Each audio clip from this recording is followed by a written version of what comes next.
There's a moment that happens more often than people admit. You sit down to study. Everything looks right. The space is ready. You have time. You even want to do it. But something doesn't fully engage.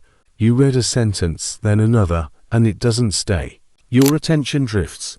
Not dramatically. Just enough to feel like you're not really there. And then a quiet tension appears. Not stress exactly. Not frustration. Just this subtle feeling that you should be doing this better. Most people explain that moment in a simple way. They call it lack of discipline, or motivation, or focus. But that explanation misses something important. Because this isn't really about studying. There's something else happening underneath it. For a lot of people, studying isn't just a mental task. It's an emotional environment. And the brain doesn't treat it neutrally. It scans it. For pressure. For expectations. For the possibility of getting something wrong. Even if you don't notice it. And the moment that pressure appears, something shifts. Your attention changes.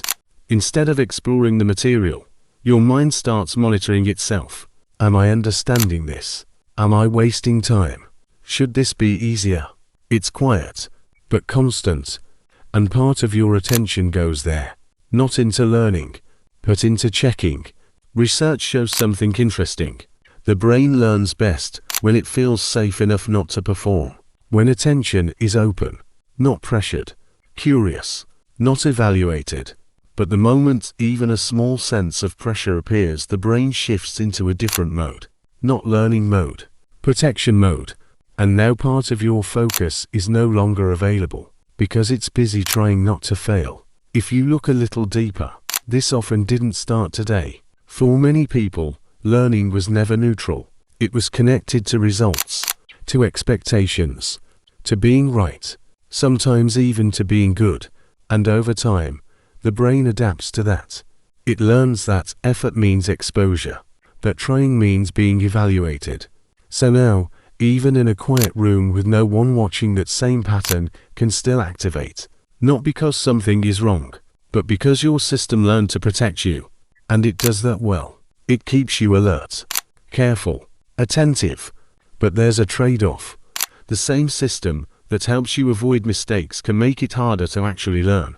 Because learning requires something different. It requires staying with confusion, staying with partial understanding, staying without immediately fixing it. And that's exactly what pressure interrupts. So a strange paradox appears. The more you try to study correctly, the harder it becomes to stay with the material. Not because you're failing, but because you're trying under tension. So the shift isn't always about trying harder. Sometimes it's about changing how you stay. Instead of approaching a page like something you need to master, you approach it like something you're allowed to explore. You read without checking immediately if it's stuck. You don't rush to understand everything. You let incomplete understanding exist just for a moment. From the outside, it might look less productive, but inside something opens. Attention becomes less divided. There's less pressure to get it right instantly, and more space for things to slowly make sense. Even a small pause can change this. After reading something, just staying for a few seconds, not analyzing, not repeating, just letting it sit. That pause tells your brain something important. There's no rush, no threat, no test happening right now. And over time, that changes how you experience studying.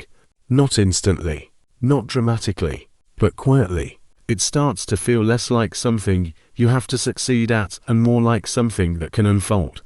And this doesn't mean there's one right way. Some people work well under pressure, others don't. This isn't about fixing yourself. It's about understanding how your attention works and giving it the conditions it needs. Because what looks like lack of focus is often just divided focus. Part of you is trying to learn, and part of you is trying to stay safe. And when those two are pulling in different directions, studying starts to feel harder than it should. But nothing is broken. Your system is doing exactly what it learned to do. And maybe the shift isn't about forcing it to change. Maybe it's about creating a space where it doesn't have to protect you as much. If this feels familiar, there's probably more of this pattern in other parts of your life too. Not just in how you study, but in how you approach effort, attention, even rest. And sometimes just noticing that is where things begin to move differently.